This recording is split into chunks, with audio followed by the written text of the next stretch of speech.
Morning guys, आज आप सभी का स्वागत है हमारे स्पेक्ट्रम आधुनिक भारत के इतिहास की सीरीज में। हम देख रहे थे इकाई 2 अध्याय 3। हमने पुर्तगाली के बारे में पढ़ लिया था, डचों के बारे में हम पढ़ने वाले हैं। तो आप सभी अपनी बुक ओपन कर लीजिए, आधुनिक भारत का इतिहास स्पेक्ट्रम की सीरीज। आई होप आप सभी अच्छे होंगे। देखिए page number 35 open page number 35 and 37। Bharat में यूरोपियों का आगमन, पुर्तगाली के बारे में पढ़ लिया था। रिवीजन भी देख लेते हैं एक शॉर्ट नोट्स के जरिए। ये शॉर्ट नोट्स से भारत में पुर्तगाली को आगमन 1498 में वास्को डी गामा आया। उसके बाद 1501 में पुर्तगाल के राजा ने अपना खुद को व्यापार का राजा बोला। दक्षिण पूर्व एशिया और भारत में जितने भी व्यापार हो रहे हैं उसके व्यापार को उन्होंने बोला कि हम इसके राजा हैं, इस व्यापार के। देखिए फिर पुर्तगाल के 3 गवर्नर आए, Francisco de Almeida, Alfonso de Albuquerque, Nuno da Cunha. Almeida आया 1505 से 1509। उसके बाद 1509 से जो कि वास्तविक संस्थापक था, इसने बहुत काम किया भारत में अपने व्यापार को स्थापित करने के लिए। गोवा भी छीन लिया 1510 में। किससे छीना? बीजापुर से छीना। यह आप ध्यान रखिए। विजयनगर साम्राज्य था जब पुर्तगाली आए। जो बहामनी साम्राज्य था वो बिखर चुका था, गोलकुंडा, बिदर, अहमदनगर, बीजापुर में। और बीजापुर से गोवा 1510 में अल्ब्रुक ने छीन लिया था। उसके बाद नीनो दा कूना जिसने राजधानी गोवा की, पहले कहाँ थी? कोच्चिन थी। कोच्चिन के ऊपर कालीकट, कालीकट के ऊपर कन्नौज। ये सभी तीनों कहाँ पर है? केरल में। 1612 में सवाली की लड़ाई हुई। देखिए आए तो 1498 में। जो 16वीं सदी है 1501 से 1600 के बीच में अच्छी खासी उन्होंने अपनी व्यापार पर पकड़ बना ली, पर अंग्रेज भी आने लगे धीरे धीरे उनके पीछे पीछे। इसलिए 1612 में फिर उनकी आमने सामने जब टकराते हैं तो लड़ाई तो होनी थी, तो इसलिए 1612 में सवाली की लड़ाई होती है जिसमें अंग्रेज जीत जाते हैं और पुर्तगाली को परास्त कर देते हैं। फिर 17वीं शताब्दी मतलब 1601 से 1700 के बीच में, 1600 के आरंभ से ही उनका पतन शुरू होने लगता है। बस केरल के जो ऊपर गोवा है, दमन और दीव, इन तीनों पर उनका शासन रह जाता है। यहाँ पे गोवा है, उसके बाद दमन यहाँ पर है, दीव यहाँ पर है, बेसिन यहाँ पे है। ये आपको लास्ट लेक्चर में पूरा डिस्क्रिप्शन दे दिया था। इसके बाद उनका कैसे साम्राज्य का उत्थान होता है उनके बारे में भी पढ़ा था, फिर कैसे पतन होता है उनके बारे में भी डिस्कस किया था। ठीक है, तो चलिए शुरू करते हैं आगे का लेक्चर। डच। सब आई होप आप सबने बुक ओपन कर ली होगी। तो डच स्पेन का पतन होने के पश्चात पुर्तगाली की शक्ति पूरी तरह बिखर गई थी। पहले भी आपको बताया है कि जो पुर्तगाली है उसके नेबर कंट्री कौन है? स्पेन। तो स्पेन और पुर्तगाली एक दूसरे से जुड़ चुके थे, एक देश बन गए थे। ठीक है, आपको एक मैप के थ्रू समझाती हूँ। देखिए ये इंडिया है, इंडिया के पर्सपेक्टिव से इस कंट्री की जगह देखिए कि पुर्तगाल यहाँ पर है, उसके पास में क्या है? स्पेन। स्पेन के बाद फ्रांस, फिर फ्रांस के ऊपर जर्मनी, जर्मनी के बाद इधर पोलैंड है। देखिए यहाँ पर नीदरलैंड है, नीदरलैंड जो कि हॉलैंड, और हॉलैंड को ही हम डच कहते हैं। तो यहाँ पर डच है। तो जो पोलैंड और स्पेन है ये दोनों एक हो गए थे। अभी क्या है? 2 डिफरेंट कंट्री है, पर ये जब दोनों एक हो गए थे तो स्पेन का पतन हुआ तो साथ में पुर्तगाल का भी पतन हो गया। तो जब पुर्तगाल का शक्ति बिखर गई वो 17वीं शताब्दी के मध्य तक डचों ने उसका स्थान ग्रहण कर लिया। जब कोई शक्ति अपनी जगह छोड़ देती है तो उस शक्ति की जगह किसी और का आना तो निश्चित ही है। तो कौन आया पुर्तगाली की जगह? डच आने।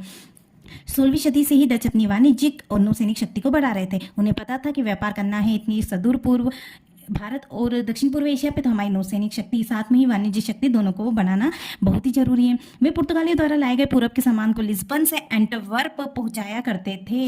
ये बात ध्यान देना बहुत जरूरी है कि पुर्तगाली जो लाते थे पूरब से सामान, मतलब भारत और दक्षिण पूर्व एशिया से जो भी सामान लाते थे वह लिस्बन से।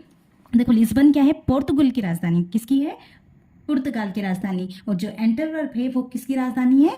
डच की राजधानी। मतलब आज जिस देश का नाम नीदरलैंड है वही क्या है? उस डच है। तो उसकी कैपिटल क्या है? एंटवर्प।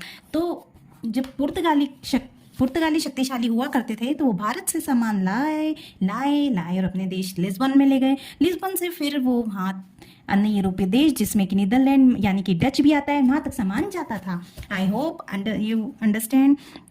उसके बाद जहाँ से वह यूरोप के बाजारों में पहुंचाया जाता था, मतलब पहले पोलैंड जाता था, उसके बाद अन्य यूरोपीय देश में जाते थे। उसके बाद डचों ने व्यापारिक संगठन और तकनीक तथा जहाजरानी में नवीन प्रयोग किए। जहाजरानी, नौसैनिक शक्ति, ये काफ़ी इंपॉर्टेंट है व्यापार करने के लिए, क्योंकि अब इतनी दूर से हम ट्रेवल करेंगे तो इस ट्रेवल का डिस्टेंस को कवर करने के लिए हमारी नौसैनिक शक्ति साथ ही जहाजरानी को शक्तिशाली बनाना काफ़ी जरूरी हो जाता है। उसके बाद यह फ्लूट शिप बेहद हल्का था। देखिए जो डच की शक्ति इसलिए भी बढ़ी क्योंकि उनके पास एक फ्लूट शिप था। फ्लूट शिप का समझते हैं आप? ये अपने आप में एक अनोखा और अद्भुत जहाज था क्योंकि ये एक हल्का था और कम लोगों की जरूरत पड़ती थी। मतलब इसको कंट्रोल करने के लिए कम लोगों की जरूरत पड़ती थी। कम लोग होंगे तो खर्च भी कम होगा। जब पर पुर्तगाली के पास जो जहाज था ना वो काफ़ी भारी था और उसमें खर्चा भी बहुत आता था। इसलिए उनकी शक्ति इस कारण भी थोड़ी कम होने लगी और डचों की शक्ति में इजाफा हुआ। फ्लूट शिप नाम का आप ध्यान रखिएगा। ये फ्लूट शिप बेहद हल्का था, इस खेने में कम लोगों की जरूरत पड़ती थी और आने जाने के खर्चों में भी कटौती होती थी। डच जहाज क्या थे? भारी और धीमी गति से चलने वाले पुर्तगाली जहाजों से श्रेष्ठ सिद्ध हुए। क्या बताया अभी आपको हमने कि डच का जो फ्लूट शिप जहाज था वो भारी और धीमी गति से चलने वाला था और पुर्तगाली जहाजों से जो कि श्रेष्ठ सिद्ध हुआ। डचों ने नीदरलैंड से स्पेन वासियों को हटाने के लिए कड़ा संघर्ष किया। नीदरलैंड से जितने भी स्पेन थे, मतलब स्पेन के रहने वाले लोग थे, उसको हटाने के लिए काफ़ी कड़ा संघर्ष किया। जैसे भारत ने अंग्रेजों को हटाने के लिए कितना कड़ा संघर्ष किया, उसी तरह जो डच थे उन्होंने भी काफ़ी कड़ा संघर्ष किया। आगे देखते हैं, आप भी लाइन पढ़ते जाइए। डचों ने नीदरलैंड से स्पेनवासियों को हटाने के लिए कड़ा संघर्ष किया। उन्होंने एक राष्ट्रीय भावनाओं के अंतर्गत पुर्तगालियों से मसाले का व्यापार छीनने का भी संकल्प लिया था। देखिए, पड़ोसी देश जो करेंगे वो तो हम भी करेंगे, ऐसा तो सभी देशों ने आज भी सोच रखा है। तो इसलिए जो पुर्तगाल था वो काफ़ी मसाले लाया करता था, तो उससे उनको मुनाफा भी होता था पुर्तगाल को। तो जो डच है उन्होंने भी सोचा कि हम भी ये पुर्तगाल जो मसाले का व्यापार करता है उसको हटा देंगे और हमारा सिर्फ व्यापार होगा, पुर्तगाल को हटा के हम व्यापार करेंगे। तो पहले उनसे युद्ध करते हैं। डचों ने अंग्रेजों की भांति भारत सहित अंतर्राष्ट्रीय व्यापार व्यवस्था को एक नया मोड़ दिया। अंग्रेज जिस तरह पर अंतर्राष्ट्रीय व्यापार व्यवस्था को बनाया, उसी तरह डचों ने भी एक नया मोड़ प्रदान किया। पर ये ज़्यादा समय भारत में नहीं टिक पाए जितना समय अंग्रेजों ने हमारे ऊपर शासन किया। तो किस तरह क्या उनकी रणनीति कैसी थी, हम उसके बारे में आगे चर्चा करेंगे। पर अभी जो डचों का भी जो नीति हुआ करती थी वो अंग्रेजों से मेल खाती थी। डचों की व्यापारिक कंपनी की सबसे बड़ी विशेषता ये थी, ये ध्यान रखिए कि डच की जो कंपनी थी उसकी सबसे बड़ी व्यवस्था थी कि वो व्यापारिक संस्था थी, पूरी तरह व्यापार पर डिपेंड थी। उनका ऐसा कोई इंटेंशन नहीं था जैसे पुर्तगालियों का था कि हम तो सबका धर्मांतर करवा देंगे, सबको ईसाई धर्म में परिवर्तित कर देंगे। इनका तो पूरा व्यापारिक संगठन था। किनका? डचों का। देखिए, ये डचों के बारे में शॉर्ट्स नोट से आप इसका स्क्रीनशॉट भी ले सकते हैं। सबसे पहले जो कारखाने स्थापित किए उनकी भी लोकेशन हम देखेंगे। स्लाइस आप टेंशन मत लीजिए, इन्हें भी हम बता देंगे आगे। डचों ने व्यापारिक कंपनी की सबसे बड़ी विशेषता थी कि वो पूरी व्यापारिक संस्था थी। 17वीं शताब्दी में हॉलैंड यूरोप में आरंभिक वाणिज्यिक गतिविधियों का एक प्रमुख केंद्र था। देखिए, हर एक का समय आता है, वैसा ही अब पुर्तगाली को समय चले गया। अब आ गया हॉलैंड, मतलब डच का समय आ गया है, जिसकी वाणिज्यिक गतिविधियों का केंद्र बनने लगा था। सारा व्यापार अब वहीं से होने लगा था। सभी इंटरनेशनल फ्लाइट्स वहीं पर रुकती थी। समझ में आया? मतलब सारे जहाज अब वहीं जाते थे, इंटरनेशनल फ्लाइट तो अभी आई नहीं है। ठीक है, आगे देखते हैं। एम्स्टरडैम में 1609 में एक्सचेंज बैंक तथा 1614 में क्रेडिट बैंक ऑफ एम्स्टरडैम आरंभ हुए। एम्स्टरडैम क्या है? एक बैंक का नाम है जो एक्सचेंज करेंसी होती थी। एशिया वस्तुओं की बिक्री एम्स्टरडैम में होने लगी, जिससे कि यह पुनः निर्यात व्यापार का एक मुख्य केंद्र बन गया। अभी आपको बताया कि वो मुख्य व्यापार क्यों बना था। देखिए, आपको बता देती हूँ मैं।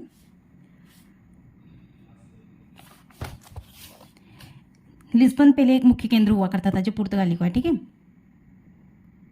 इतनी टेक्नोलॉजी है नहीं कि आपको एक अच्छा मार्गदर्शन दे, फिर भी हमारा कोशिश है कि आप एक अच्छे यूपीएससी को क्रैक करने के लिए एक अच्छा एक्सपीरियंस बने, हिस्ट्री पे तो पूरा कमांड हो, यही हमारा लक्ष्य है। तो ये लिस्बन है। ठीक है, पहले यहाँ पर हुआ करता था केंद्र, अब यहाँ पहुँच गए हैं। तो इनने केंद्र अब एम्स्टरडैम बनाया, तो वहीं पे बैंक होगी जहाँ पर केंद्र होगा। तो धीरे धीरे वह एक बेहतर शक्ति बनकर उभरा। कहाँ थे हम?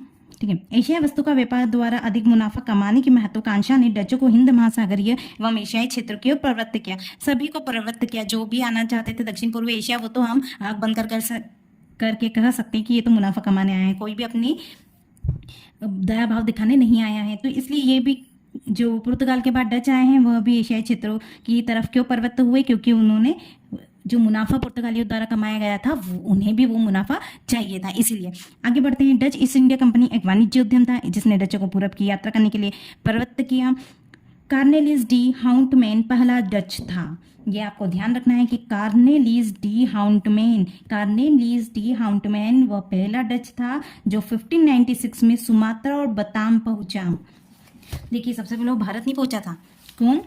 कार्नेलिस डी हाउंटमैन। तो वो हाउंटमैन पहले कहाँ पर आया? सुमात्रा। यहाँ पे आप देखिए, मलेशिया के इधर सुमात्रा है, इंडोनेशिया है, फिलीपींस है, ये सारे सुमात्रा आइलैंड से। ठीक है, तो आपको ये लोकेशन सभी ध्यान रखनी है। सुमात्रा आइलैंड, तो ये यहाँ पहुंचा पहले। इसने डचों को आगामी उद्यम के लिए प्रोत्साहित किया। इसने सभी डचों को बोला वाह क्या व्यापार होता है यहाँ पर कितना मुनाफा कमा जा सकता है, आप भी आइए। सभी देशवासियों को उन्होंने प्रेरित किया क्योंकि वह देख चुका था भारत सोने की चिड़िया है, यहाँ पर कितने मसाले हैं और भी कई वस्तुएं जिन्हें हम दूसरे देशों में अधिक मुनाफा कमाकर बेच सकते हैं। तो अगले कुछ वर्षों के दौरान भारतीय व्यापार के लिए एक नई कंपनी बनाई गई। तो वहाँ के जो शासक थे उन्होंने सोचा चलो हम एक कंपनी ही बना देते हैं, आप इतना बोल रहे हैं कि मुनाफा मिलेगा तो हमें तो सिर्फ मुनाफा से मतलब है। तो हाउंट मैन ने कहा ठीक है आप कंपनी बना दीजिए। तो 1602 में डच संसद द्वारा पारित उद्घोषणा से डच संयुक्त कंपनी की स्थापना हुई। कब हुई? 1602 में, जिसमें कई स्वतंत्र एवं समृद्ध डच व्यापारी सम्मिलित हुए। जिसमें कौन कौन हुआ सम्मिलित? एक तो समृद्ध जो कि अमीर थे और स्वतंत्र किसी की बंदिश नहीं थी वह व्यापारी सम्मिलित हुए थे। इस कंपनी को भूमध्य सागर के पूर्व में व्यापार करने की अनुमति मिली थी। भूमध्य सागर कहाँ है? ये रहा। और इसके पूर्व में व्यापार कर सकते हैं आप, यहाँ का सामान यहाँ बेचो, वहाँ का सामान यहाँ बेचो, यहाँ का सामान यहाँ, बस प्रॉफिट में बेचना है आपको, इतना करना है। कैसे बेचा इन्हें वो भी हम आपको बताएंगे, ठीक है। तो यहाँ से व्यापार करते थे और कंपनी के जो पूर्वी केंद्र है वो बेटविया में स्थित था। वो बेटविया भी लोकेशन बताएंगे, उसके पहले आपको ये बता देते हैं कि देखिए ये जो इंडिया से क्या क्या ले जाते थे? कपड़ा, सिल्क, नील, काली मिर्च और यान और सिल्वर दे जाते थे इंडिया को। और पर अरेबिया मतलब आपको पहले भी बताया है कि ये जो अरब कंट्रीज हैं, खाड़ी देश, इनको अरब कंट्रीज बोलते हैं। यहाँ पर वो फिर कॉफ़ी और सिल्क मसाले भी दे जाते थे, इंडिया से लाते हैं और जो मसाले हैं थोड़े यहाँ पर दे जाते थे। पर 10 रुपये में खरीदा, 100 रुपये में बेचा, इस तरह का काम उनका चलता था। उसके बाद श्रीलंका से बहुत सामान ले जाते, वो मसाले की तरफ तो इतने आकर्षित थे कि उनको शायद मसाले की सब्जी ज़्यादा पसंद हुई होगी। तो वो जैसे काली मिर्च है, पीपर है, इलायची है, आइवोरी है, आर्सेनेट्स है, सिपनवुड है, जाम्स है, ठीक है। और यहाँ से क्या है? कपड़ा दे जाते थे, भारत से कपड़ा लाते और श्रीलंका को दे जाते थे। कितना मुनाफा और कितना प्रॉफिट बेस्ड काम करते थे। उसके बाद देखिए भारत में डच व्यापार की स्थापना, अब ये हमने उसका इंट्रोडक्शन पढ़ा, व्यापार की स्थापना कैसे हुई ये भी पढ़ेंगे हम। उसके पहले आप थोड़ा ये भी देख लीजिए कि डच और पुर्तगालियों में संघर्ष 1619 में मसाला द्वीप में हुआ, 1632 ईस्वी में हुगली क्षेत्र में पुर्तगालियों को हटाया, ये सब आप पढ़ लीजिए। जैसे 1648 मलक्का, 1658 में श्रीलंका से पुर्तगाली को हटाया। उसके बाद 1659 में तंजौर तट पर स्थित नेगापट्टम डचों में पुर्तगालियों से छीन लिया गया। 1655-56 में कोलंबो और उसके बाद 1659-63 कोचीन पर कब्जा कर लिया गया। फिर डचों और अंग्रेजों में कब संघर्ष हुआ? बेदरा का युद्ध बहुत ही इंपॉर्टेंट है, जो 1759 में डचों का अंतिम रूप दिया गया, जिसमें अंग्रेज जीत गए और डचों को इसमें परास्त कर दिया गया, बेदरा का युद्ध। और जो हमारे पुर्तगालियों का युद्ध सुना था वो 1612 में हुआ था अंग्रेजों के साथ। पतन क्यों हुआ उसके बारे में भी हम डिस्कस करेंगे। पहले आप अभी तक जो भी हमने पढ़ा उसका एक शॉर्ट रिवीजन है। जैसे डच ईस्ट इंडिया कंपनी कब स्थापित हुई? 1602 में। कोरोमंडल तट से भारतीय वस्त्रों को दक्षिण पूर्व एशिया में ले जाकर भारी मुनाफा कमाया। इसका मतलब कोरोमंडल तट क्या हुआ? ये पूर्वी साइड, इंडिया का जो पूर्वी साइड है इसको कोरोमंडल तट और जो पश्चिमी साइड है इसको मालाबार। तो कोरोमंडल तट से कपड़ा ले जाते थे और यहाँ दक्षिण पूर्व एशिया में बेचते थे और अच्छा मुनाफा कमाते थे। शोरे का भी व्यापार किया, अफीम, रेशम, सूती वस्त्र, जावा, चीन में बेचकर डचों ने मुनाफा कमाया। यहाँ से ये सभी चीज़ें ले जाते थे और जावा और चीन में बेचकर आते थे। तो इस तरह उनका कंपनी चलती थी। कहाँ पर कौन से कारखाने स्थापित किए ये सभी आपके सामने प्रस्तुत है और कहाँ किसकी क्या लोकेशन है ये भी दिया है, ठीक है। जो फैक्ट्रीज है, फैक्ट्रीज कहाँ कहाँ लगाई थी? सबसे पहले मसूलीपट्टनम में लगाई थी। नील का निर्यात होता था मसूलीपट्टनम से 1625-43 तक। उसके बाद फैक्ट्री दूसरी कालीकट में 1752, उसके बाद कलाईकल में, ठीक है। और उनका सेटलमेंट कहाँ कहाँ हुआ? एक तो ट्रैंक्योबार में, फिर जो ट्रेडिंग पोस्ट है वो बालासोर में रहा है, कोरोडेविटोरे रहा है। तो ये सब आपको लोकेशन ध्यान रखनी है। भारत में डच व्यापार की स्थापना, इसके बारे में भी पढ़ेंगे हम, ठीक है। तो डचों ने भारत और हिंद महासागरीय क्षेत्र में पुर्तगाली सत्ता को चुनौती देते हुए अनेक बस्तियों और व्यापारिक केंद्रों की स्थापना की। जैसे पुर्तगाली को हराते गए और उनकी जगह अपनी बस्तियां और व्यापारिक केंद्र, जैसे हमने अभी देखा कि सेटलमेंट कहाँ हुआ और फैक्ट्रीज कहाँ लगी, वह उनकी सेंटर स्थापित करते गए। भारत में डच स्थापना की सबसे बड़ी विशेषता यह थी कि पुलिकट स्थित गैलरिया के दुर्ग छोड़कर शेष बस्तियां अदुर्गीकृत थी। देखो सबसे बड़ी विशेषता यह थी कि बस एक पुलिकट जो कि आंध्र प्रदेश में है, बॉर्डर पे ही है, मतलब तट पर ही स्थित है पुलिकट। आपने लेक सुना होगा, पुलिकट लेक का नाम। तो वहाँ पे एक गैलरिया का दुर्ग था, वहाँ पर ही सिर्फ दुर्गीकृत नहीं किया गया था, बाकी देखिए वही सिर्फ दुर्गीकृत किया था बाकी जो बस्तियां उन्हें सेटलमेंट्स था वो अदुर्गीकृत था। उनको दुर्ग मतलब उन पे प्रोटेक्ट करने के लिए कोई दुर्ग आसपास नहीं बनाया था। भारत के पूर्वी भाग, पूर्वी तटीय क्षेत्र और पश्चिमी तट पर डचों ने अपनी फैक्ट्रियां स्थापित की। अभी हमने देखा कि पूर्वी भाग पे भी उन्होंने फैक्ट्रियाज लगाई और पश्चिमी भाग पर भी फैक्ट्रीज लगाई। जैसे सबसे पहले मछलीपट्टनम में, आंध्र प्रदेश में है मछलीपट्टनम, 1605। 1610 में पुलिकट, वो भी आंध्र प्रदेश में। देखिए ये सारे क्या कहाँ पर है, पूर्वी तट पर। जो पर पुर्तगाली थे उन्होंने सबसे पहले पश्चिमी तट पर अपनी बस्तियां बसाई थी और फैक्ट्रियां भी। उसके बाद 1616 में फिर पश्चिम तट पर सूरत में उन्होंने अपनी फैक्ट्री लगाई। उसके बाद बिमलीपट्टनम, ठीक है, 1648। फिर 1645 में कराईकल, अभी आपको बताया कराईकल में। उसके बाद 1653 में चीन सोना, 1658 में कासिम बाजार पटना, बालासोर व नागापट्टनम में। देखिए कासिम बाजार पटना में है, पटना बिहार की कैपिटल है। उसके बाद 1663 में कोच्चिन में डचों ने अपनी फैक्ट्री स्थापित की। कोच्चिन भी आपके लोकेशन बताइए, वहाँ भी इन्होंने फैक्ट्री स्थापित की। फिर भारत के अतिरिक्त जो बाहर के समीपवर्ती क्षेत्रों पर भी डचों ने अपना प्रभुत्व जमाया। भारत के अलावा बाहर समीपवर्ती क्षेत्र श्रीलंका हुआ, म्यांमार हुआ, दक्षिण पूर्व एशिया हुआ, वहाँ पर भी डच अपनी प्रभुत्व धीरे धीरे जमा रहे थे। उसके बाद 1605 में अम्बोयना, 1619 में मसाला द्वीप, ये विदेश का लोकेशन बताई जा रही है। 1658 में श्रीलंका पर विजय उन्होंने पुर्तगाली को हराकर प्राप्त कर ली थी। 1648 में मलक्का में भी डचों ने पुर्तगालियों पर विजय हुई। ठीक है, तो ये सब लोकेशन आप ध्यान रखिएगा। भारत में अपने वाणिज्यिक के धाक जमाने में डचों को स्थानीय शासकों से व्यापारिक सुविधा मिली। देखिए भारत में जब भी वो व्यापार या फिर कुछ अपने धाक जमाने आए तो उन्होंने जहाँ वह व्यापार करते थे वहाँ के जो शासक है, जैसे कोच्चिन में आए तो कोच्चिन के जो शासक है उनसे उनको बहुत सुविधा मिली, तो इसलिए उनको शक्ति बढ़ाने में आसानी हुई। उसके बाद ही गोलकुंडा के जो सुल्तान थे तथा जिंजी या मदुरै या तंजावुर जिसका हम बोलते हैं, उनके नायकों ने भी डचों को कम शुल्क पर, जैसे आप कम शुल्क पर भी व्यापार करने की छूट दी। कम शुल्क मतलब आप यहाँ पर व्यापार कर रहे हैं तो आपको टैक्स देना होगा, तो पर यहाँ के जो शासक हैं जहाँ से वो व्यापार कर रहे हैं तो वहाँ के जो शासक है उन्होंने बोला आप टैक्स कम दीजिए, ठीक है, आप व्यापार कीजिए। ठीक है, कोचिन के जैसे मुट्टा शासन ने क्या बोला कि आपको अलग से एक विशेष तरह की व्यापारिक सुविधाएं दी जाएगी, जैसे पुढ़क्कड़ और क्राउनूर की जो मध्य क्षेत्र में जितनी भी काली मिर्च होती थी उसका व्यापार पर सिर्फ आपका ही अधिकार होगा। इतनी सुविधा मिल गई, वही बहुत है उनके लिए। ऐसी कई सारी सुविधा कई सारी जगहों से उन्हें मिलती गई, इसलिए भी उनका शक्ति का विस्तार बहुत ही जल्द हुआ। और उसके बाद उत्तरी और दक्षिणी की कोरोमंडल मतलब पूर्वी तट में डचों को चुंगी में रियायत मिली। चुंगी भी टैक्स का एक फॉर्म है जिसके तहत उनको अगर व्यापार करते हैं दूसरे देश में, अगर वो सामान पहुंचाते हैं तो उन्हें चुंगी यानी कि टैक्स देना होता होगा, तो उसमें भी उन्हें थोड़ा कम या फिर नहीं देना हो, या फिर उन्हें बोल दिया गया कि आप बिल्कुल मत दीजिए, व्यापार कीजिए, यहाँ से ले जाइए जो भी मसाला ले जाना चाहते हैं। इतना सारी रियायत यहाँ के शासकों ने दी। ठीक है, तो इस तरह उनका व्यापार फलता फूलता गया। वस्त्र व्यापार में उन्हें मुहर शुल्क से मुक्त कर दिया गया। देखिए जिस शुल्क को उन्होंने रियायत दी यहाँ के शासकों ने, वह ध्यान देना है। जैसे वस्त्र व्यापार, जब भी वो कपड़ों का व्यापार करते थे, जैसे भारत से अगर श्रीलंका वो कपड़ा ले जा रहे हैं तो उस पर जो मुहर लगती थी उस पर भी शुल्क लगता था, तो उन्होंने यहाँ के शासकों ने बोल दिया ठीक है आप वो भी मत दीजिए। जबकि जो अन्य विदेशी, जबकि पुर्तगाली अगर अंग्रेजी रहते तो उनको बोलते नहीं आप तो शुल्क दीजिए, पर डचों को क्या बोला कि नहीं आप मत दीजिए। इसका एक कारण यह भी हो सकता है कि पुर्तगाली जो है वो धर्मांतरण मतलब धर्म परिवर्तन के उद्देश्य से आए थे, तो इसलिए शायद यहाँ के शासकों को ये बात पसंद नहीं। और अंग्रेजों का व्यवहार तो आप सभी को पता ही है, इतने सालों तक उन्होंने शासन किया, पूरा निचोड़ के ले गए।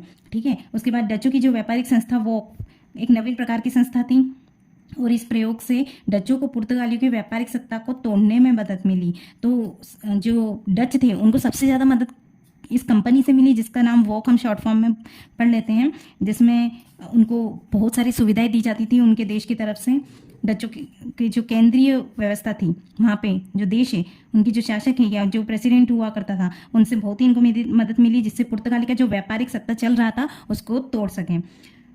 उसके बाद मुनाफे और पूंजी पर नियंत्रण तथा उनके निवेश द्वारा स्थायी पूंजी का निर्माण कंपनी की मुख्य कार्यनीति थी। ये ध्यान रखना कि जो वॉक है डचों की कंपनी वॉक, उसको मुनाफे और पूंजी पर नियंत्रण करने का अधिकार था, साथ ही जहां पर उन्होंने निवेश किया है उसकी स्थायी पूंजी भी वो कर सकते थे। ये इनकी कार्यनीति थी। इसके बाद देखिए आप 1632 में हुगली क्षेत्र से डचों ने पुर्तगाली को हटाना शुरू किया। हुगली क्षेत्र पर आपको पहले भी बताया पुर्तगाली को शासन था, पर धीरे धीरे डच आ रहे थे, तो 1632 में हुगली पर पुर्तगाली को हटाने का काम 1632 में डचों के द्वारा शुरू किया गया। उसके बाद 1658 में डचों ने पुर्तगाली को श्रीलंका से भी हटा दिया। फिर 1659 में डचों ने पुर्तगाली को तंजौर तट से स्थित नागपट्टनम से भी हटा दिया। तो धीरे धीरे वह सब जगह खाली करते जा रहे थे। कौन? पुर्तगाली। उसकी जगह कौन आ रहा था? डच आ रहे थे। उसके बाद एशियाई संपर्क के आरंभिक चरण में डच मूलतः काली मिर्च एवं अन्य मसाले के प्रति रुचि रखते थे। देखिए जब स्टार्टिंग की थी उन्होंने कंपनी की, तो उनका ध्यान सबसे ज़्यादा पहले भी इंटरेस्ट कहाँ पे था, उनका मसाले की तरफ ही था। पर ये कहाँ मिलते थे, ये इंडोनेशिया में मिलते थे, तो इसलिए उनका मुख्य केंद्र कहाँ था, इंडोनेशिया में था। इंडोनेशिया आपको पहले भी बताया कि यहाँ पर मसाले कहाँ मिलते थे, जो श्रीलंका में भी बहुत मसाले ले जाते थे। ऐसे दक्षिण पूर्व एशिया का जो ये इंडोनेशिया का क्षेत्र है, ब्लू क्षेत्र आप देख रहे हो, डार्क ब्लू क्षेत्र स्काई ब्लू कलर में, तो ये सब क्या है, इंडोनेशिया। तो यहाँ पर बहुत मसाले हुआ करते थे और मसाले में उनकी रुचि थी, तो इसलिए उनका जो डचों का केंद्र है वो ये इंडोनेशिया ही बन गया। उसके बाद आगे देखते हैं, उन्होंने कोरोमंडल तट से भारतीय वस्त्रों को दक्षिण पूर्व एशिया में लाकर भारी मुनाफा कमाया। अभी जैसे आपको शॉर्ट नोट्स के जरिए बताया कि वो यहाँ से जो कपड़ा है, इंडिया से क्या क्या ले जाते थे, कपड़ा ले जाते थे, सिल्क, नील, काली मिर्च और यान, तो ये अलग अलग देशों में फिर बेचा करते थे। तो उन्होंने क्या करा, इस तरह उनका प्रॉफिट बेस्ड बढ़ता गया। उसके बाद मद्रास के दक्षिण में मद्रासपट्टनम विशेष वस्त्र हेतु प्रसिद्ध था। मद्रास के दक्षिण में मद्रासपट्टनम, आपको अभी बताया कि मद्रास कहाँ पर है, इधर पूर्वी साइड पर है मद्रास, तमिलनाडु में। उसके नीचे मद्रासपट्टनम में, तो वस्त्र के लिए, भारत वैसे अभी भी वस्त्रों के लिए काफ़ी जाना जाता है, जो इतिहास के दृष्टि से काफ़ी इंपॉर्टेंट है। तो इतिहास में भी वस्त्रों का एक प्रमुख केंद्र भारत ही था, तो यहाँ से काफ़ी वस्त्र गए हैं। फिर नई नई टेक्नोलॉजी के कारण यूरोपियों का प्रभुत्व बढ़ता गया। खैर छोड़िए, अब देखते हैं आगे एशियाई व्यापार में पुर्तगाली स्वच्छता को तोड़ने के लिए डचों ने उनके जहाज पर प्रहार किए। देखिए पुर्तगाली को हटाने के लिए वो कुछ भी करना चाहते थे, तो डच ने अब क्या करना स्टार्ट कर दिया, उन पर प्रहार करने स्टार्ट कर दिए। तो इस तरह उन पर आक्रमण करना शुरू कर दिया और स्थलीय अड्डों पर भी आक्रमण किए। तो युद्ध इसका मतलब, ठीक है, तो जितने भी उनके अड्डे थे उन पर भी वो हमला स्टार्ट करने लगे। फितोरिया, पहले भी हमने पढ़ा है कि पुर्तगालियों का जो मुख्य व्यापारिक केंद्र था जहाँ से उनको मदद मिलती थी, जिन्हें फितोरिया कहा जाता था, तो उन अड्डों पर भी वह आक्रमण करने लगे। उसके बाद मसूलीपट्टनम से नील का निर्यात होता था। अभी आपको बताया कि मसूलीपट्टनम बहुत इंपॉर्टेंट है, क्योंकि पहला जो इस कारखाना स्थापित किया था वो यहीं किया था 1605 में, तो नील का निर्यात यहाँ से होता था। डचों ने शोरों का भी निर्यात व्यापार को बहुत प्रोत्साहित किया, बहुत बढ़ावा दिया। उसके बाद अफीम, रेशम, सूती वस्त्र को जापाता चीन में बेचकर डचों ने लाभ कमाएंगे। ये सब भारत से ले जाते थे, ध्यान रखिए, अफीम भी, रेशम भी और सूती वस्त्र, ये तीनों भारत से ले जाते थे। और काम बेचते थे, अपने घर नहीं ले जाते थे, वो पड़ोसी के देशों में बेचते थे। ये काम यहाँ के अगर स्थानीय लोगों के द्वारा किया होता तो शायद आज अच्छा प्रॉफिट बेस्ड हमारी कंट्री होती, बट अंग्रेजों के 300 वर्षों के शासन से शायद ही वह बच पाती। तो इस तरह जावा और चीन में उन्होंने बेच दिया, फिर डचों ने लाभ कमा लिया। इस तरह उनका प्रॉफिट काम चलता रहा। बस 10 मिनट्स का और वीडियो है, बने रहिए हमारे साथ। उसके बाद डच दलालों के माध्यम से बुनकरों से संपर्क करते थे। डच जो है वो दलालों के माध्यम से, बहुत ही टेक्निक थी व्यापार करने की। अब दलाल कहाँ से आ गए उस समय, पर उन्होंने फिर भी दलाल ढूंढ निकाले और बुनकरों से संपर्क कर लिया। वैसे कभी कभी वे कारीगरों से भी सीधा रोजगार भी देते थे। जैसे कारीगर हमारे भारत में एक से एक कारीगर हुआ करते थे, आज भी उनके हाथों के द्वारा बने हुए मंदिर मौजूद थे, तो उनसे रोजगार देते थे उनको। तो गोलकुंडा के एक गांव के निवासी जब लगान नहीं चुका सके, तब डचों ने लगान की रकम चुकाकर उनसे सेवाएं प्राप्त की। देखिए उस समय शासक जो वहाँ की प्रजा है उनसे तो कर लेता था, जब प्रजा कर नहीं चुका मतलब असक्षम थी, वह नहीं चुका पा रही थी, तो डचों ने वहाँ की प्रजा की हेल्प की। बोला कि लो आप हम देते हैं आपकी जो भी टैक्स की रकम है, बस आप हमारा काम कर दीजिए, सेवा दे दीजिए। सेवाएं क्या थी, कारीगर, बुनकर, जो भी वह काम में एक्सपर्ट थे। 1650 के दशक में डच कंपनी ने कासिम बाजार में स्वयं रेशम की चक्री का उद्योग स्थापित किया। देखिए डच को इतना प्रॉफिट हो रहा था कि वहाँ पर उसने एक रेशम की चक्री का उद्योग, मतलब एक उद्योग ऐसा जिसमें रेशम की से कपड़े बनते हों, तो वो कहाँ पर स्थापित की थी उन्होंने, कासिम बाजार, पटना में कासिम बाजार 1650 में स्थापित की थी। ठीक है, आगे देखते हैं डच और आंग्ल संघर्ष, अंग्रेजों और डच का कैसे है, क्योंकि डच के पीछे पीछे अब कौन आ रहा है, पुर्तगाली के पीछे डच आ, अब डच के पीछे पीछे आ रहे हैं अंग्रेज। अंग्रेजों का शासन, बहुत इंटरेस्टिंग स्टोरी, अंग्रेजों का शासन। ठीक है, अब समस्त 17वीं शताब्दी के दौरान डचों ने पुर्तगाली के प्रभाव को समाप्त कर दिया, बिल्कुल पुर्तगाली को घर से बाहर निकाल दिया। अब मसाले के व्यापार पर एकाधिकार सुनिश्चित करके वो आराम से रहने लगे। बट इतनी सुकून कहाँ जिंदगी में, पर इसलिए पीछे पीछे अंग्रेज आने लगे। अब मसाले के व्यापार पर उनके अधिकार और उनकी संपत्ति और उनकी योग्यता, इन सब के एक बड़े हिस्से को देखकर अंग्रेजों का मन भी ललचा गया। तो इस तरह क्या हुआ कि अंग्रेज भी उनके पीछे पीछे दौड़े चले आए। तो पुर्तगाली जो द्वारा नियंत्रित अंतर एशियाई व्यापार पर डचों का कब्जा कर लिया गया। जितने भी पुर्तगालियों के द्वारा नियंत्रित थे क्षेत्र, अब उन पर किसका अधिकार होने लगा था, डचों का। बस पुर्तगाली कहाँ तक थे, गोवा और मालाबार तक थे। हमारे स्वतंत्रता के बाद तक जो पुर्तगाली है वो गोवा में रहे। गोवा तो इतना पसंद आ गया उनको कि वो स्वतंत्रता के बाद तक रहे, किसी को भी नहीं दिया गोवा उन्होंने। उसके बाद श्रीलंका पर भी उन दालचीनी का जो भी व्यापार होता था पुर्तगाली का, उन पर भी आक्रमण कर दिया डचों ने। देखो गोवा जो चारों तरफ से उन्होंने बंद कर दिया था, इसलिए उनके पास गोवा रहा पुर्तगाली के पास। फिर 1648 में मलक्का में, फिर 1655-56 में कोलंबो, फिर 1659-63 में कोचीन पर कब्जा कर लिया डचों ने।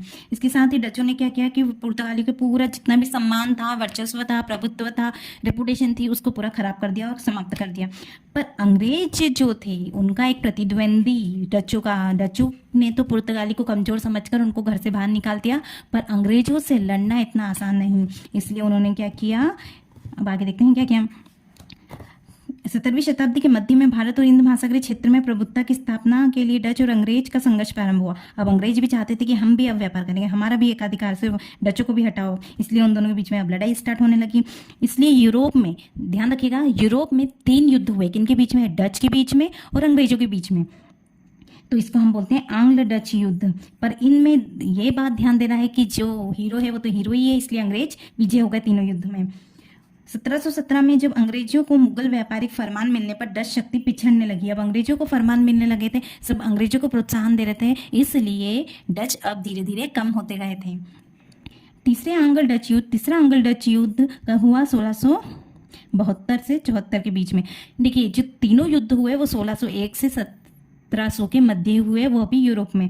तो सूरत और बॉम्बे में अंग्रेजों की नई बस्तियों के बीच संचार निरंतर ध्वस्त होने लगे। बंगाल की खाड़ी में 2-3 अंग्रेजी जहाजों पर कब्जा कर लिया गया। देखिए ये सब अभी क्या है, ये तीसरे आंग्ल डच युद्ध की बता रहे हैं कि इसमें सूरत और बॉम्बे पे जो अंग्रेजों की नई बस्तियां थी उसमें जो कम्युनिकेशन होता था, दोनों की बातचीत वो कम होने लगी या फिर खत्म हो गई। उसके बाद जो बंगाल में अंग्रेज के भी जहाज घूमते थे, क्योंकि उनको भी व्यापार करना था, तो उनके जो व्यापार के जहाज जा रहे थे उन पे जो डच का हमला हुआ उस करके उन पर कब्जा कर लिया गया डचों के द्वारा। पर ये सब हुआ 1672-74 के मध्य। पर 1759 में बेदरा का युद्ध में अंग्रेज ने आखिरकार डचों को परास्त कर दिया, क्योंकि हीरो तो अंत में हीरो ही रहता है। तो भारत में डच महत्वाकांक्षा चकनाचूर हो गई और डच की जो शक्ति पूर्व एशिया के द्वीपों तक सिमट कर रह गई। भारत से तो उन्होंने हटा ही दिया था, क्योंकि पता ही है आपको अंग्रेजों को भारत कितना पसंद है, इसलिए उन्होंने बोला कि अब तो इनको हटाना ही होगा। हटाने के साथ इनकी शक्तियां कहाँ तक सिमट कर रह गई, दक्षिण पूर्व एशिया की तरफ, और भारत पर किसका अधिकार हो गया, अंग्रेजों का। भारत में डचों का पतन क्यों हुआ, इसके अन्य कारण हैं, शॉर्ट नोट्स के जरिए पहले पढ़ लेते हैं। डच कंपनी के जो अधिकारियों का वेतन था बहुत कम था। जो अंग्रेजों की कंपनी थी उनके जो अधिकारी उनका तो वेतन बहुत था, तो इसलिए भी थोड़ा कंपेयर करने में आ ही जाता है। एक ही जगह पर अगर अलग अलग सैलरी दी जाती है तो थोड़ा बहुत मनमुटाव तो आ ही जाता है। निजी व्यापार पर ज़्यादा ध्यान देते थे, इसलिए वेतन कम था। इसलिए जो डच के व्यापारी है वो अपने पर्सनल जो बिजनेस होता है उन पर ज़्यादा ध्यान देते थे, बल्कि इसके कि हम अपने राष्ट्र के बारे में सोचें। तो प्रत्यक्ष और प्रत्यक्ष रूप से तो कंपनी का ही हितों का ध्यान की अनदेखी की जा रही थी, इसलिए उनको नुकसान हो रहा था। उसके बाद नीदरलैंड क्या है, जिसे हम डच भी कहते हैं। तो नीदरलैंड जो है, जिसे भारत अंग्रेजों का गुलाम रहा ना, नीदरलैंड भी कुछ समय तक अधीन रहा किसी के, जिससे संसाधनों का अभाव रहा। जिसे भारत को पूरा निचोड़ दिया था, यहाँ से सब सामान, संसाधन, सोना चांदी सब ले गए। उसी तरह यहाँ जो डच की जगह है नीदरलैंड, वहाँ से भी उनके संसाधन ले गए और वहाँ पर संसाधनों का अभाव होने लगा, इसलिए उनका पतन हुआ। अब जब घर ही नहीं रहा तो वो व्यापार करके क्या करेंगे, जिस तरह भी इनका पतन हुआ। फिर भी हम देख लेते हैं बुक के जरिए, क्योंकि बहुत इंपॉर्टेंट है यूपीएससी के पर्सपेक्टिव से। स्पेक्ट्रम लगभग 3 शताब्दियों तक पूर्वी द्वीप समूह पर डचों का अधिकार रहा। देखो 3 शताब्दी मतलब 3 शताब्दी तक पूर्वी द्वीप समूह अभी आपको पता है इंडोनेशिया, जावा, यह सब पर किसका अधिकार, डचों। परंतु अंग्रेजों ने भारत में उन्हें स्थापित नहीं होने दिया। यहाँ पर रहो भैया आप, पर भारत में मत आओ, भारत तो हमारी जगह है। ये अंग्रेजों ने बोला किसे, डच को, इसलिए डच जो है वो पूर्वी तट तक सिमट कर रह गए और अंग्रेज यहाँ पर शासन करने लगे। जिस शक्ति के साथ डचों ने पुर्तगाली को पराजित किया था, आपको पहले भी बताया कि सबसे पहले पुर्तगाली आए, फिर डच आए, डच ने पुर्तगाली को हरा दिया, फिर डच के पीछे पीछे अंग्रेज आए तो अंग्रेज ने डच को हरा दिया। तो वह शक्ति अंग्रेजों के विरुद्ध लड़ाई काम में नहीं आ सकी। पुर्तगाली को कमजोर समझा था, पर अंग्रेजों को मत समझना, ये मैं बोल रही हूँ। आरंभिक वर्षों में डचों एवं अंग्रेजों के बीच अच्छे संबंध थे। देखो कुछ वर्षों तक सबके अच्छे संबंध रहते, पर अगर कुछ हित टकराते हैं तब युद्ध शुरू होता है। तो इसलिए इन दोनों का भी व्यापार में हितों का टकराव होने लगा, तो इसलिए वो दोनों लड़ाई करने लगे, वरना अच्छे संबंध थे डच और अंग्रेज के।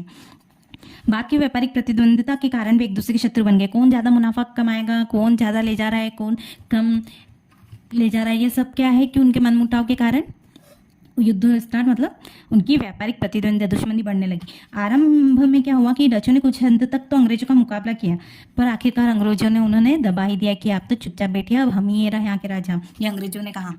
डच कंपनी राष्ट्रीय अधिकारिता के अधीन थी। देखा, राष्ट्रीय अधिकारिता मतलब जो राष्ट्र के थे वही डच कंपनी को करना होता था। इसलिए डच कंपनी के जो कर्मचारी हैं, अंग्रेजी कंपनी के जो कर्मचारी है, उनके समान नेतृत्व की भावना और उत्साह का अभाव था, क्योंकि जो अंग्रेज की कंपनी के कर्मचारी है वो जो डच की कंपनी के कर्मचारी है, उन दोनों कर्मचारियों में बहुत डिफरेंस था। पहला डिफरेंस क्या था कि जो अंग्रेज कंपनी के कर्मचारी थे उनमें बहुत उत्साह था, क्योंकि वो अपने मन से काम करते थे, उन्हें काफ़ी छूट थी। पर ये क्या, डच कंपनी के जो व्यापारी वो बंधे हुए थे, उनके ऊपर रूल्स थे, कुछ रेगुलेशन थे, उन पर थोपे गए, तो इस तरह वो अपने व्यापार पर इतना ध्यान नहीं दे सके। ठीक है, और डच कंपनी के जो अधिकारी थे, जो मेन ऑफिसर हुआ करते हैं, उनका वेतन भी बहुत कम था, और अंग्रेजों के अधिकारी का तो अच्छा वेतन था, तो इसलिए भी ज़्यादा सक्रियता नहीं दिखाया डचों ने कि अंग्रेजों का तो अच्छा वेतन है तो वो अच्छा काम करेंगे, अब हमें वेतन ही कम मिलता है तो हम इतना खर्चा कैसे करें। तो ये सारे देखने को मिलते हैं पॉइंट, जिसके कारण डचों का शक्ति धीरे धीरे समाप्त होने लगी। देखिए आगे बढ़ते हैं। अधिकारियों की उपेक्षापूर्ण नीति के कारण डच कंपनी की स्थिति निरंतर खराब होती चली गई। तो अधिकारियों के मन में तो आएगा कि हमें इतनी सैलरी नहीं मिली तो हम खर्चा क्यों करें इतना, तो इसलिए क्या है कि उनकी स्थिति दिन पर दिन खराब होते गई। हॉलैंड लंबी अवधि तक पराधीन भी रहा है, दूसरे के देश के अधीन भी रहा है। दूसरे के देश ने उनके खुद के देश पर इतना शासन किया, तो दूसरे के देश को कैसे वो शासन कर सकते हैं। ठीक है, तो इसलिए भी उनके पास संसाधनों की पर्याप्तता नहीं थी। और दूसरा, और अगर हम इंग्लैंड को देखें तो हमेशा स्वतंत्र है, हमेशा दूसरे के देश का राजा बना रहा है, पर बेचारे डच इतने राजा नहीं बने रहे, क्योंकि वो खुद एक गुलाम की तरह रहा है उनका देश। तो एक रीज़न यह भी रहा है कि उनकी शक्ति के कमज़ोर होने में, क्योंकि जो अंग्रेज थे इंग्लैंड से थे, जो इंग्लैंड ने अपनी इच्छा के अनुसार साधनों और शक्ति में वृद्धि की, क्योंकि उनके पास संसाधन भी अच्छे थे, कोई उन पर राज नहीं करता था, वो खुद का व्यापार करने में स्वतंत्र थे, और इसलिए वो सफल भी रहे हैं। ठीक है, और बाद के वर्षों में डच व्यापारी ने भारत की अपेक्षा, क्योंकि डच को हमेशा क्या था कि व्यापार से ही मतलब था, उनको धर्म परिवर्तन जैसे कि पुर्तगाली को था वैसा कोई मकसद नहीं था। इसलिए उन्होंने क्या बोला कि हम तो ठीक है दक्षिण पूर्व एशिया है, ठीक है तो दक्षिण पूर्व एशिया की तरफ, क्योंकि ये दक्षिण पूर्व एशिया में तो ज़्यादा मसाले हैं भारत से, तो इसलिए उन्होंने ध्यान भी इस पर देना शुरू किया दिया। मसालों का द्वीप कहा जाता आखिरकार उन्हें, तो द्वीपों पर वहीं पर उसने विकासात्मक गतिविधियों को केंद्र करना स्टार्ट कर दिया, और इसलिए भारत में जितनी भी बस्तियां थी डचों की, वो उनके हाथ से धीरे धीरे निकलने लगी। अब यूरोप में अपनी स्थिति और समुद्र पर अधिकार खो देने के पश्चात कोई भी शक्ति, जब तक आपके घर में अच्छा आपका वर्चस्व है, आपका अधिकार है घर पर, तो आप दूसरे घर के बारे में भी कुछ बोल सकते हैं, पर अगर आपके घर में ही कुछ आपका अधिकार नहीं है, सम्मान नहीं है, तो आप दूसरे के देश के बारे में क्या टिप्पणी करेंगे। तो उसी तरह यूरोप में उनकी खुद की स्थिति, वो समुद्र पे अधिकार ही नहीं था किसका, डचों का, तो वो दक्षिण पूर्व देश, एशियाई देशों और फिर भारत पे कैसे इतना बड़ा अधिकार जमा सकते हैं। तो पहले आपको यहाँ पर आपकी शक्ति मजबूत करनी है, उसके बाद यहाँ आना है। तो डचों की शक्ति इतनी कमजोर थी कि वह यहाँ पर कैसे मेंटेन कर सकते हैं। अब अंग्रेज तो क्या थे, बोल सकते हैं कि खुले सान की तरह, बोलते हैं ऐसा कि वो स्वतंत्र थे एक तरह से। ठीक है, तो इस तरह भी वह आगे बढ़ते रहे। डचों ने यूरोप में फ्रांसीसियों तथा अंग्रेजों से युद्ध कर अपनी शक्ति में हार कर ली। जितनी कुछ बची कुची शक्ति थी तो वो यूरोप में फ्रांस से लड़ लिए, अंग्रेजों से लड़ लिए, इसलिए उनकी शक्ति और कमजोर होती गई, और इसलिए वो पूर्व में अपने साम्राज्य को कायम रखने में असफल रहे। तो इस तरह हमारा डचों का अध्याय समाप्त होता है। आई होप आप समझ गए होंगे, आई होप आप स्पेक्ट्रम की सीरीज़ को रेगुलर देखते होंगे।